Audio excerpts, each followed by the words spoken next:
بسم اللہ الرحمن الرحیم۔ پس ان اگر آمنو وہ بھی ایمان لے آئیں، بمثلی مانند اس کے ما جو آمنتم ایمان لائے ہو تم بھی جس پر، فقد پس تحقیق اہتدوا وہ ہدایت پاگے، واو اور ان اگر تولوا وہ منہ پھیر لیں، فإنما پس بے شک ہم وہ فی شقاق بڑی بدبختی میں ہوں گے یا کھلی دشمنی میں ہوں گے۔ پس یکفی عنقریب کافی ہو جائے گا کا آپ کو ہم ان کے مقابلے میں اللہ اللہ تعالیٰ، واو اور ہوا وہ السمیع سننے والا، علیم جاننے والا ہے۔ فَإِنْ آمَنُوا بِمِثْلِ مَا آمَنْتُمْ بِهِ بس اگر وہ بھی اسی طرح ایمان لے کے آ جائیں جس سے کہ تم ایمان لائے ہو اس کے ساتھ، فَقَدْ اهْتَدَوْا تو وہ ہدایت یافتہ ہو جائیں گے۔ وَإِنْ تَوَلَّوْا فَإِنَّمَا هُمْ فِي شِقَاقٍ اگر وہ منہ موڑ لیں تو پس بے شک وہ کھلی دشمنی میں پڑ گئے ہیں۔ فَسَيَكْفِيكَهُمُ اللَّهُ بس عنقریب انہیں اللہ تعالیٰ تمہیں ان کے مقابلے میں کافی ہو جائے گا۔ وَهُوَ السَّمِيعُ الْعَلِيمُ اور وہ خوب سننے والا، خوب جاننے والا ہے۔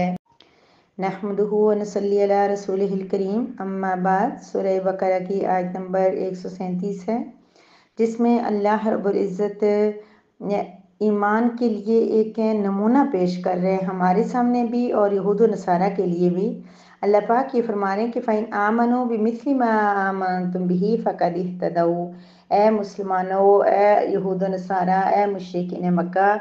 اگر تم اس طرح ایمان لے کے آ جاؤ جس طرح کے صحابہ کرام ایمان لے کے آئے، یعنی آمن تم صحابہ کرام کو مخاطب کر کے، نبی کریم صلی اللہ علیہ وسلم کو مخاطب کر کے اللہ تعالیٰ فرما رہے ہیں کہ اگر تم لوگ جس طرح ایمان لائے ہو ایسا ہی ایمان یہ لوگ لے کے آ جائیں تو یہ بھی ہدایت یافتہ ہو جائیں گے۔ گویا کہ صحابہ کرام کے ایمان کو ہمارے لیے مشعل بنا دیا، ہمارے لیے ایک نمونہ بنا دیا کہ اگر ان کی طرح تم ایمان لے کے آ جاؤ گے، اگر ان کی طرح کے عقائد اختیار کرو گے، اگر ان کے طریقہ پہ چلو گے تو تمہارا ایمان کیا ہوگا؟ درست ہو جائے گا اور پھر تم ہدایت پانے والے ہو جاؤ گے۔ پھر اللہ تبارک و تعالیٰ یعنی حضور صلی اللہ علیہ وسلم کی عظمت و محبت بھی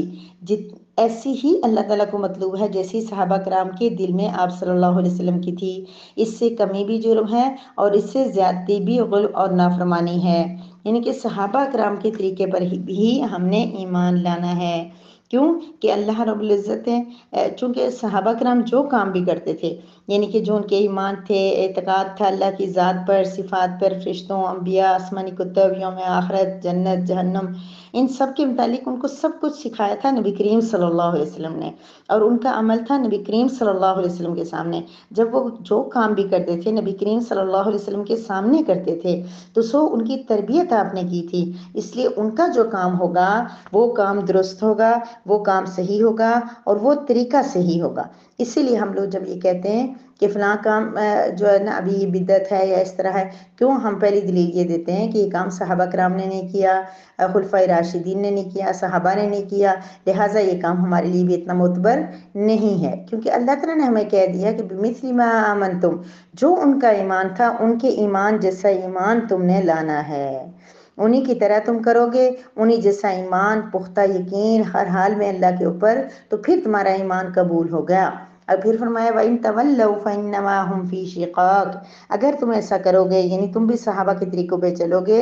یہ صحابہ کو اس میں تسلی دی جا رہی ہے نبی کریم صلی اللہ علیہ وسلم کو کہ یہ کفار اور یہ یہود و نصارہ اگر تمہارے جیسا ایمان نہیں لاتے، تمہاری جیسے ہدایت یافتہ نہیں بنتے تو پھر یہ کیا ہوگے؟ تولو پھر گئے، تو گویا کہ اس کا مطلب یہ کہ اب آپ سے یہ دشمنی کریں گے، آپ سے مقابلہ کریں گے، لڑائی کریں گے، لیکن آپ پریشان مت ہوں، آپ کے ساتھ تو اللہ ہیں۔ اللہ تعالیٰ نے اس آیت مبارکہ کے اندر نبی کریم صلی اللہ علیہ وسلم کو بشارت بھی سنا دی اور تسلی بھی دے دی کہ کچھ بھی کر لیں آپ کو کوئی نقصان نہیں پہنچائیں گے، کیونکہ آپ کا مددگار، آپ کا ساتھی، آپ کا دوست، آپ کی کفایت کرنے والا کون ہے؟ اللہ۔ جب اللہ آپ کے ساتھ ہے تو یہ ہمارے لیے بھی، ویسے میں ہمیشہ کہتی ہوتی ہوں کہ آیت مبارک کے اندر سے جو یہ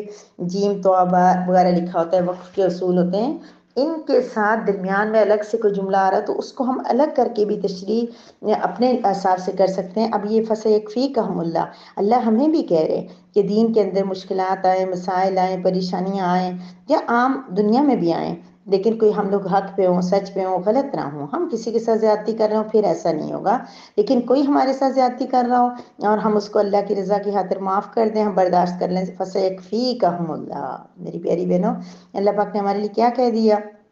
صحابہ کرام تو تسلی تو دی، کیونکہ اس کے بعد اللہ تبارک و تعالیٰ نے جو نا بنو نذیر تھے وہ بھی ان کے مقابلے میں بھی اللہ تبارک و تعالیٰ نے نبی کریم صلی اللہ علیہ وسلم کو فتح نصیب فرما دی۔ وہ بنو کنیکا اور بنو نذیر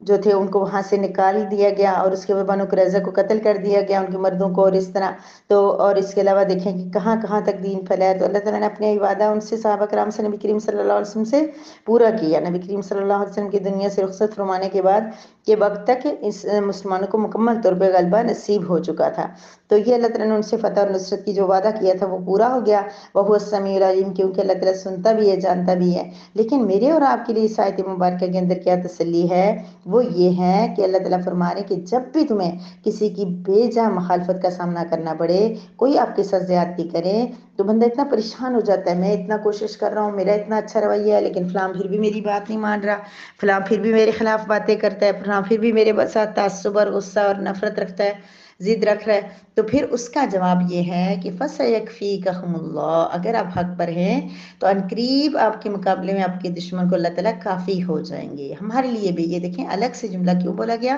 اللہ ہمیں بھی کہہ رہے ہیں کہ اگر تم حق پہ ہو، سچ ہو اور تم نے غلطی نہیں کی، تم نے زیادتی نہیں کی، تو تم مت گھبراؤ، تم مت پریشان ہو، اللہ تمہیں کافی ہو جائے گا۔ اور اسپیشل اگر دین کا معاملہ ہے، اگر دینی اعتبار سے ہم لوگ صحیح ہیں، حق پر ہیں اور دین کو پھیلانا چاہتے ہیں، دین کو چلانا چاہتے ہیں، کوئی ہماری مخالفت کر رہا ہے، کوئی ہمیں باتیں کر کے دین سے دور کر رہا ہے، کچھ بھی، اور خاص طور پہ جو جیسے فلسطین میں جو اگر مسلمان کفار کے مقابلے میں ڈٹے ہوئے ہیں، کفار ان کو مجبور کر رہے ہیں، تنگ کر رہے ہیں، مار رہے ہیں، شہید کر رہے ہیں، تو اللہ تعالیٰ فَسَيَكْفِيكَهُمْ، عنقریب اللہ تعالیٰ ان کو کافی ہو جائے گا۔ کچھ عرصہ اللہ تبارک و تعالیٰ کی آزمائش بھی رہتی ہے، لیکن اس کے بعد انشاءاللہ ایک نہ ایک وقت ایسا آتا ہے کہ اللہ تعالیٰ دنیا میں ہی فتح اور نصرت نصیب فرماتے ہیں۔ بہرحال اس آیت مبارکہ کے اندر اللہ تبارک و تعالیٰ نے ہمارے لیے ایک مشعل بتا دی، ایک راستہ بتا دیا ہمیں بھی، اور اللہ تعالیٰ یہود و نصارہ اور مشرکین جو اس دور میں تھے ان کو بھی کہا جا رہا ہے کہ وہ اگر آپ کی طرح یعنی صحابہ سے کریں آپ کی طرح ایمان لے کے آ جائیں تو وہ ہدایت یافتہ ہو جائیں گے، لیکن اگر وہ نہیں لاتے تو گویا کہ وہ آپ کے دشمن ہی ہیں، آپ کے ساتھ ضد کریں گے، تعصب کریں گے، لڑائیاں کریں گے، جنگ کریں گے، لیکن بالآخر فتح اسلام کو نصیب ہوگی۔ اللہ پاک فتح سے سرفراز فرما دیں گے، کیونکہ وہ سنتے ہیں، اللہ تعالیٰ ہر بات سن رہے، چھوٹی سے چھوٹی، کہ یہ اندھیرے میں بیٹھ کے رات میں اور ہم بیٹھ کے اللہ کو پکاریں، اپنے دکھ درد اللہ کے سامنے پیش کریں تو اللہ رب العزت اس کو سن رہے ہیں، اور اللہ تعالیٰ ہمارے اگر ہم پھر میں ایک بار بار کہہ رہی ہوں کہ اگر ہم حق پر ہیں، اگر ہم کسی کے ساتھ زیادتی کر رہے ہیں تو ہم 100 روئیں، ہم 100 دعائیں دیں، سب کچھ کریں، لیکن ہم لوگوں کو اللہ تعالیٰ معاف نہیں کریں گے۔ یہ تو اللہ جانتے ہیں نا، علیم، اللہ تو خوب جانتے ہیں، اللہ کو ہر انسان کا پتہ ہے۔